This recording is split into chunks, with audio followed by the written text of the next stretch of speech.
Nous sommes à Locquenolé le dimanche 13 avril, dimanche des Rameaux. Nous nous apprêtons à suivre la messe de ce dimanche dans l'église de Locquenolé. La messe sera présidée par le père Yvon Le Goff.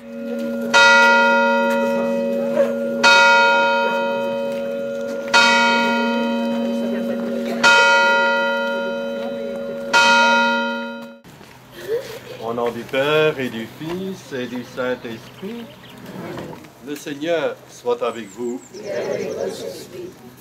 Frères et sœurs en Christ, pendant 40 jours, nous avons préparé nos cœurs par la prière, la pénitence et le partage.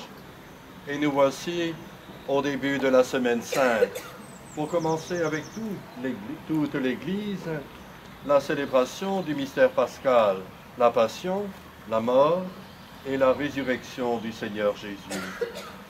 Aujourd'hui, le Christ entre à Jérusalem, la ville sainte, où il va mourir et ressusciter. Mettons toute notre foi à rappeler maintenant le souvenir de cette entrée triomphale de notre Sauveur.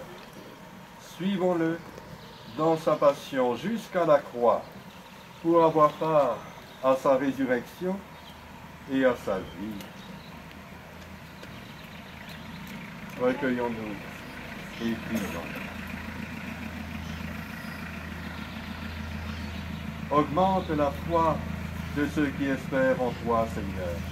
Exauce la prière de ceux qui te supplient. Nous tenons à la main ces rameaux pour acclamer le triomphe du Christ. Pour que nous portions des fruits qui te rendent gloire, donne-nous de vivre comme lui, en faisant le bien. Lui qui vit et règne avec toi, dans l'unité du Saint-Esprit, maintenant et pour les siècles des siècles. Amen.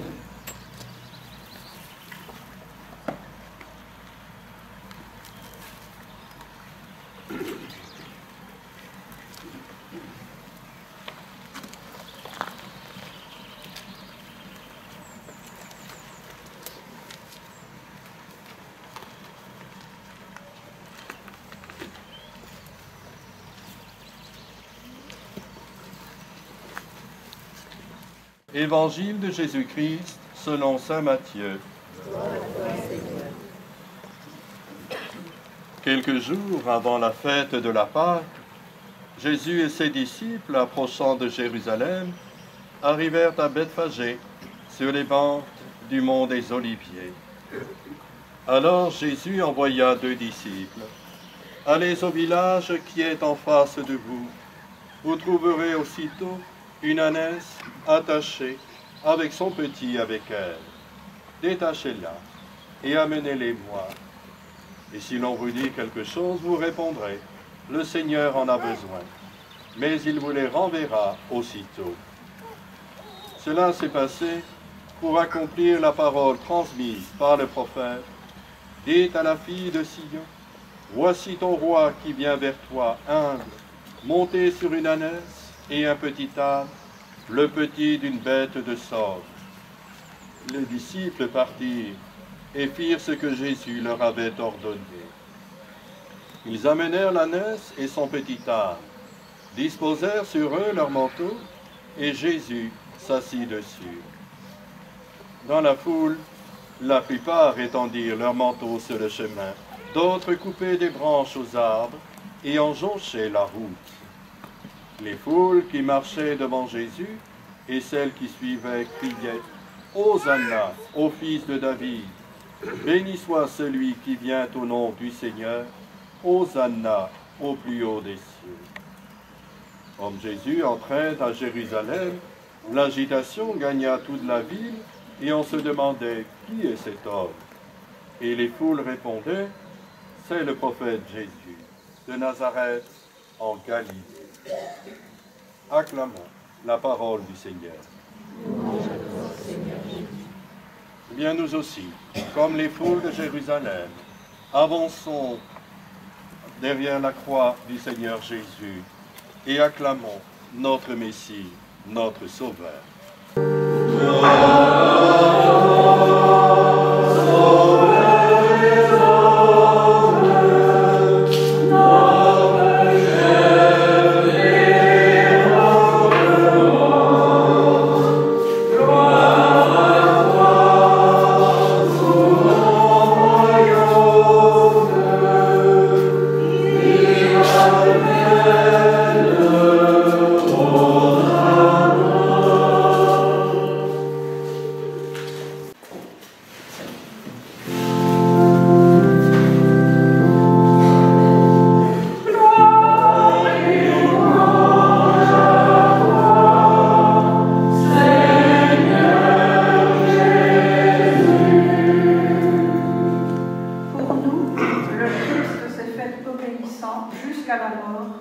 la mort sur une croix.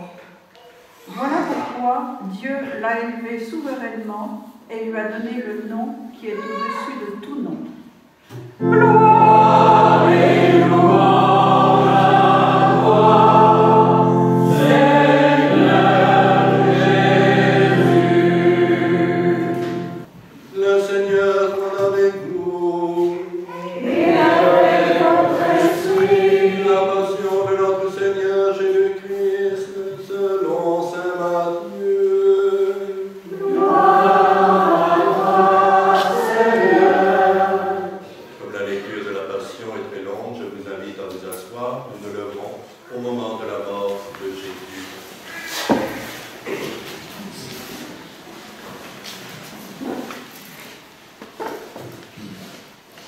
L'un des 12, nommé Judas Iscariote, alla trouver les chefs des prêtres et leur dit : « Que voulez-vous me donner si je vous le livre ?» Ils lui proposèrent 30 pièces d'argent. Dès lors, Judas cherchait une occasion favorable pour le livrer. Le premier jour de la fête des pains sans levain, les disciples vinrent dire à Jésus : « Où veux-tu que nous fassions les préparatifs de ton repas pascal ?» Il leur dit : Allez à la ville chez un tel et dites-lui, le maître te fait dire, mon temps est proche. C'est chez toi que je veux célébrer la Pâque avec mes disciples. Les disciples firent ce que Jésus leur avait prescrit et ils préparèrent la Pâque. Le soir venu, Jésus se trouvait à table avec les 12. Pendant le repas, il leur déclara : Amen, je vous le dis, l'un de vous va me livrer. Profondément attristés, ils se mirent à lui demander l'un après l'autre. « Serait-ce moi, Seigneur ?» Il leur répondit : Celui qui vient de se servir en même temps que moi, celui-là va me livrer. Le Fils de l'homme s'en va, comme il est écrit à son sujet. Mais malheureux l'homme par qui le Fils de l'homme est livré. Il vaudrait mieux que cet homme-là ne soit pas né. Judas, celui qui le livrait, prit la parole. « Rabbi, serait-ce moi ?» Jésus lui répondit : C'est toi qui l'as dit. Pendant le repas, Jésus prit du pain, prononça la bénédiction, le rompit et le donna à ses disciples en disant : Prenez, mangez, ceci est mon corps. Puis, prenant une coupe et rendant grâce, il la leur donna en disant : Buvez-en tous, car ceci est mon sang, le sang de l'alliance, répandu pour la multitude en rémission des péchés. Je vous le dis, désormais je ne boirai plus de ce fruit de la vie, jusqu'au jour où je boirai un vin nouveau avec vous dans le royaume de mon Père. Après avoir chanté les psaumes, ils partirent pour le mont des Oliviers.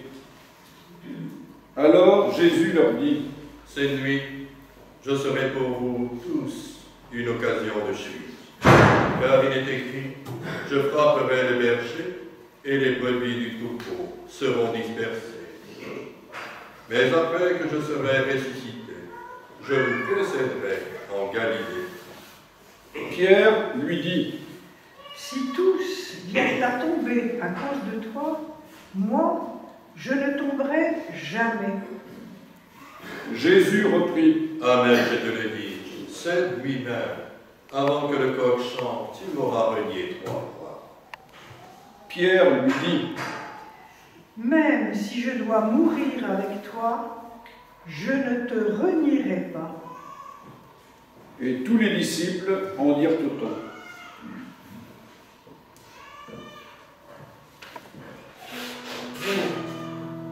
Aux croix dressées sur le monde, c'est tout sur la petite scène. Aux croix dressées sur le monde, aux croix de Jésus-Christ,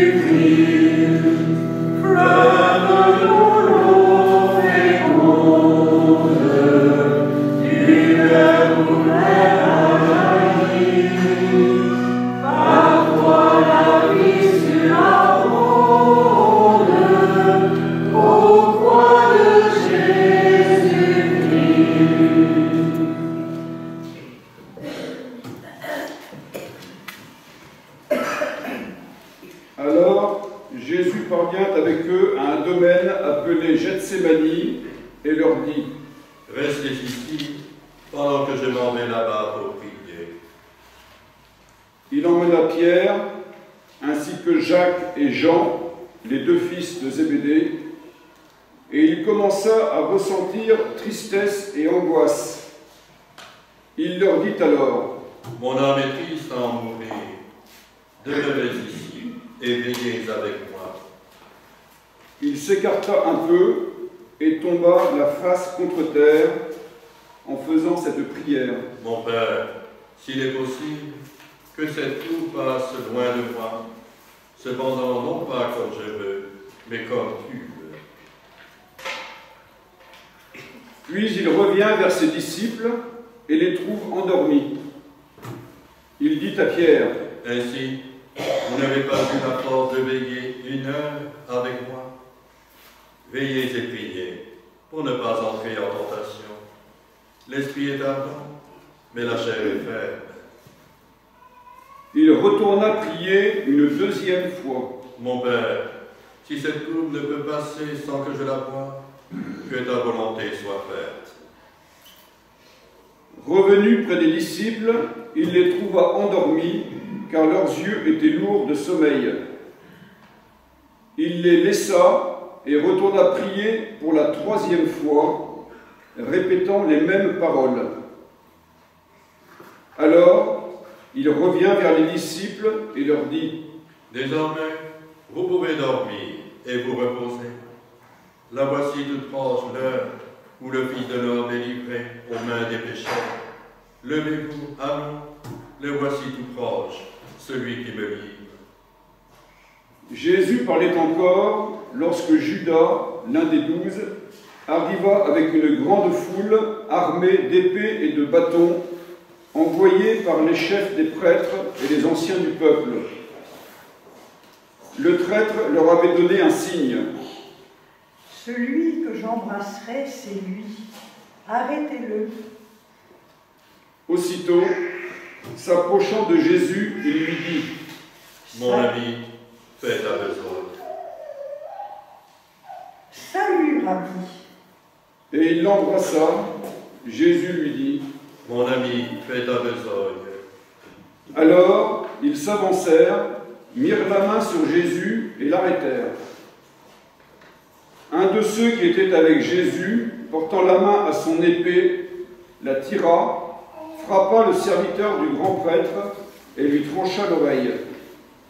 Jésus lui dit: Rentre ton épée, car tous ceux qui prennent l'épée périront par l'épée.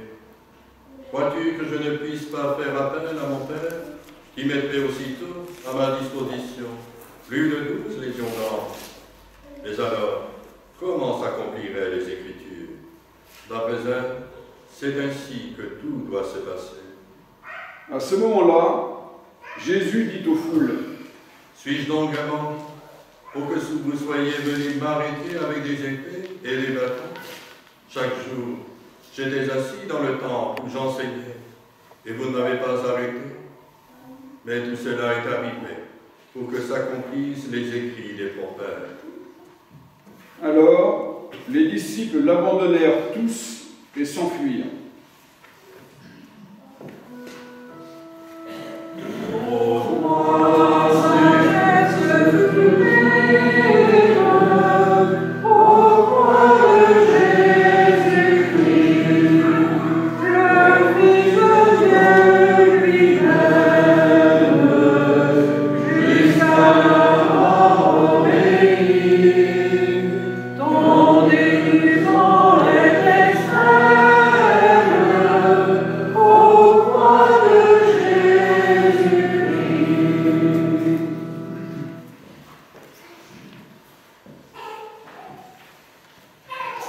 Ceux qui avaient arrêté Jésus l'amenèrent devant Caïphe, le grand prêtre, chez qui s'étaient réunis les scribes et les anciens.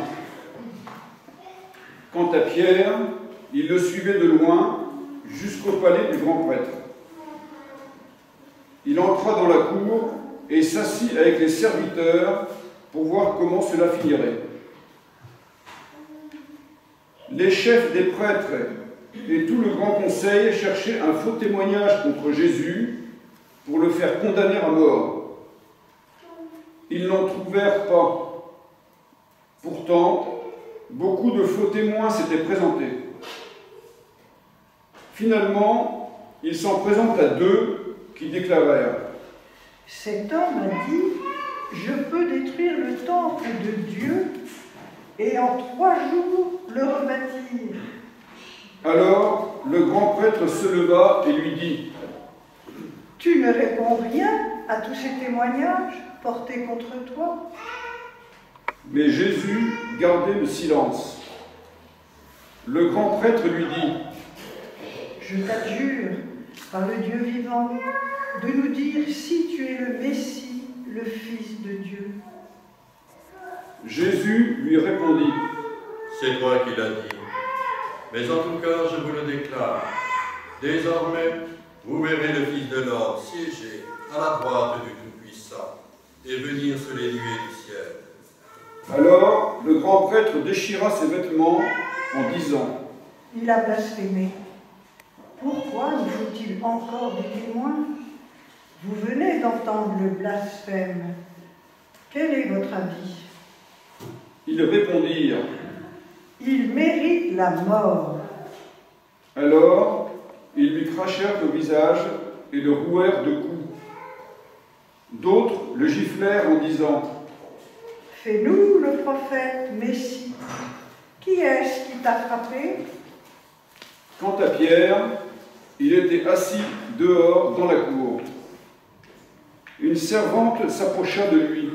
« Toi aussi, tu étais avec Jésus le Galiléen. » Mais il nia devant tout le monde. « Je ne sais pas ce que tu veux dire. » Comme il se retirait vers le portail, une autre le vit et dit aux gens qui étaient là : « Celui-ci était avec Jésus de Nazareth. » De nouveau, Pierre le nia. « Je jure que je ne connais pas cet homme. » Peu après, ceux qui se tenaient là s'approchèrent de Pierre. « Sûrement, toi aussi, tu fais partie de ces gens-là. D'ailleurs, ton accent te trahit. » Alors, il se mit à protester violemment et à jurer. « Je ne connais pas cet homme. » Aussitôt, un coq chanta. Et Pierre se rappela ce que Jésus lui avait dit : « Avant que le coq chante, tu m'auras renié 3 fois. » Il sortit et pleura amèrement. Le matin venu, tous les chefs des prêtres et les anciens du peuple tinrent conseil contre Jésus pour le faire condamner à mort. Après l'avoir ligoté, ils l'emmenèrent pour le livrer à Pilate, le gouverneur. Alors Judas, le traître, fut pris de remords en le voyant condamné. Il rapporta les 30 pièces d'argent aux chefs des prêtres et aux anciens. Il leur dit : « J'ai péché en livrant à la mort un innocent. » Ils répliquèrent : « Qu'est-ce que cela nous fait? Cela te regarde. » Jetant alors les pièces d'argent dans le temple, il se retira et alla se pendre. Les chefs des prêtres ramassèrent l'argent et se dirent : « Il n'est pas permis de le verser dans le trésor, puisque c'est le prix du sang. » Après avoir tenu conseil, ils achetèrent avec cette somme le champ du potier pour y enterrer les étrangers. Voilà pourquoi ce champ a été appelé jusqu'à ce jour le champ du sang. Alors s'est accomplie la parole transmise par le prophète Jérémie. Ils prirent les 30 pièces d'argent, le prix de celui qui fut mis à prix par les enfants d'Israël, et ils les donnèrent pour le champ du potier, comme le Seigneur me l'avait ordonné. On fit comparaître Jésus devant Pilate, le gouverneur, qui l'interrogea. « Es-tu le roi des Juifs ?» Jésus déclara: C'est toi qui le dis. Mais tandis que les chefs des prêtres et les anciens l'accusaient, il ne répondit rien. Alors Pilate lui dit: Tu n'entends pas tous les témoignages portés contre toi? Mais Jésus ne lui répondit plus un mot, si bien que le gouverneur était très étonné. Or, à chaque fête, celui-ci avait coutume de relâcher un prisonnier, celui que la foule demandait. Il y avait alors un prisonnier bien connu, nommé Barabbas. La foule s'étant donc rassemblée, Pilate leur dit: Qui voulez-vous que je vous relâche? Barabbas ou Jésus qu'on appelle le Messie? Il savait en effet que c'était par jalousie qu'on l'avait livré. Tandis qu'il siégeait au tribunal, sa femme lui fit dire: Ne te mêle pas de l'affaire de ce juste, car aujourd'hui j'ai beaucoup souffert en songe à cause de lui. Les chefs des prêtres et les anciens poussèrent les foules à réclamer Barabbas et à faire périr Jésus. Le gouverneur reprit: Lequel des deux voulez-vous que je vous relâche? Ils répondirent: Barabbas. Il reprit: Que ferai-je donc de Jésus, celui qu'on appelle le Messie? Ils répondirent tous: Qu'on le crucifie. Il poursuivit: Quel mal a-t-il donc fait? Il criait encore plus fort. Qu'on le crucifie. Pilate vit que ses efforts ne servaient à rien, sinon à augmenter le désordre. Alors il prit de l'eau et se lava les mains devant la foule en disant: Je ne suis pas responsable du sang de cet homme. Cela vous regarde. Tout le peuple répondit: Son sang, qu'il soit sur nous et sur nos enfants. Il leur relâcha donc Barabbas. Quant à Jésus, il le fit flageller et le leur livra pour qu'il soit crucifié. Alors les soldats du gouverneur emmenèrent Jésus dans le prétoire et rassemblèrent autour de lui toute la garde. Ils lui enlevèrent ses vêtements et le couvrirent d'un manteau rouge. Puis, avec des épines, ils tressèrent une couronne et la posèrent sur sa tête. Ils lui mirent un roseau dans la main droite, et pour se moquer de lui, ils s'agenouillaient en lui disant: Salut, roi des Juifs! Et, crachant sur lui, ils prirent le roseau et ils le frappaient à la tête. Quand ils se furent bien moqués de lui, ils lui enlevèrent le manteau, lui remirent ses vêtements et l'emmenèrent pour le crucifier.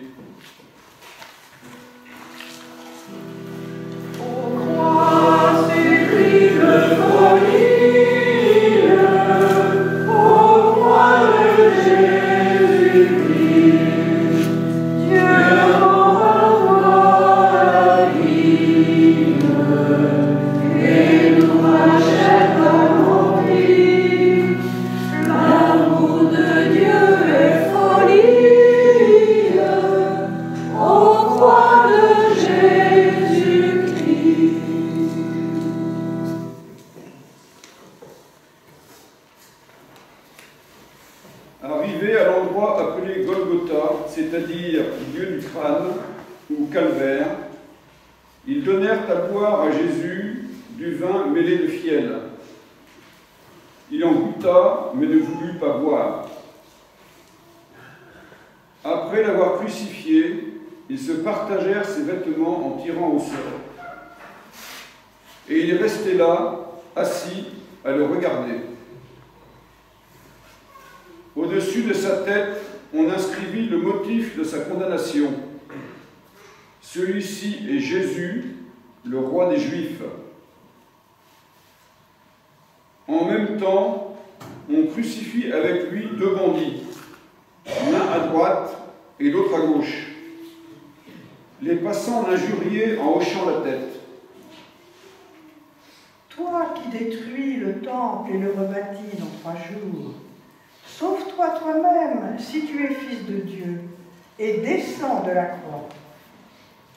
De même, les chefs des prêtres se moquaient de lui avec les scribes et les anciens en disant « Il en a sauvé d'autres et il ne peut pas se sauver lui-même. C'est le roi d'Israël qu'il descend maintenant de la croix et nous croirons en lui. Il a mis sa confiance en Dieu, que Dieu le délivre maintenant s'il l'aime, car il a dit « Je suis fils de Dieu ». Les bandits crucifiés avec lui l'insultaient de la même manière. À partir de midi, l'obscurité se fit sur toute la terre jusqu'à 3 heures. Vers 3 heures, Jésus cria d'une voix forte « Élie, Élie, lama sabachthani » ce qui veut dire « Mon Dieu, pourquoi m'as-tu abandonné ?» Quelques-uns de ceux qui étaient là disaient en entendant « Le voilà qui appelle le prophète Élie. » Aussitôt, l'un d'eux courut prendre une éponge qu'il trempa dans une boisson vinaigrée. Il la mit au bout d'un roseau et lui donnait à boire. Les autres disaient « Attends, nous verrons bien si Élie va venir le sauver. » Mais Jésus, poussant de nouveau un grand cri, rendit l'esprit.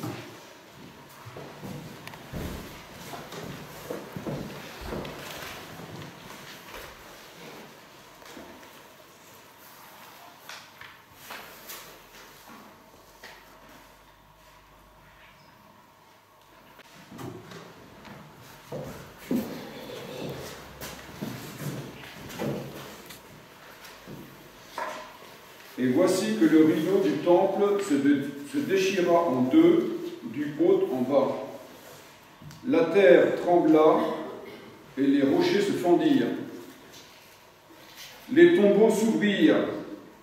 Les corps de nombreux saints qui étaient morts ressuscitèrent et, sortant des tombeaux après la résurrection de Jésus, ils entrèrent dans la ville sainte et se montrèrent à un grand nombre de gens.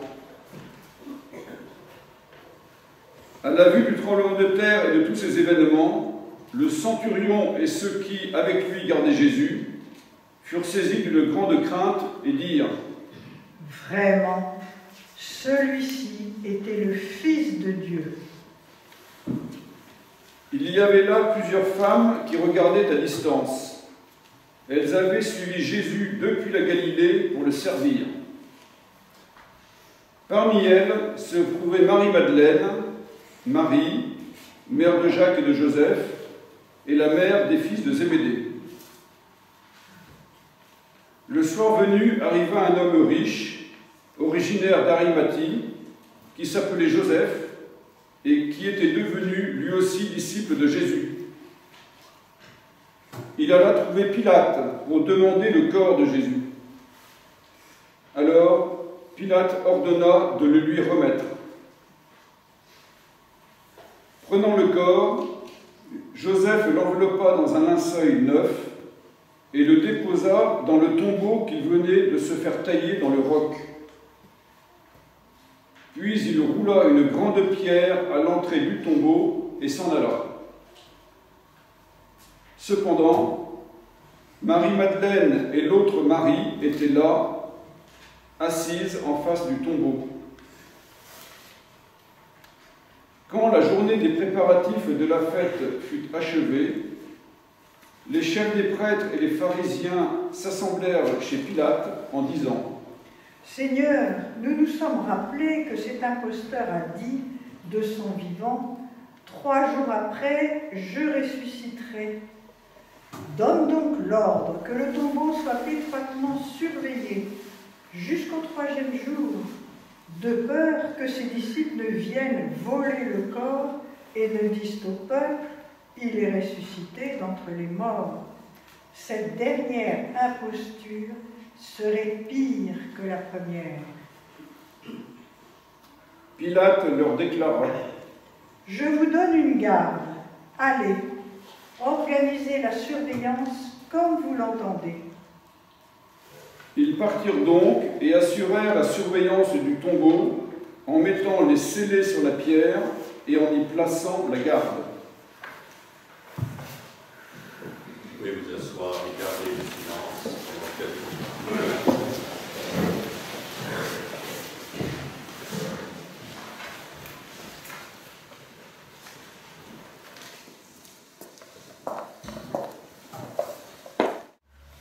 Nous venons d'entendre le récit de la passion de Jésus de Nazareth,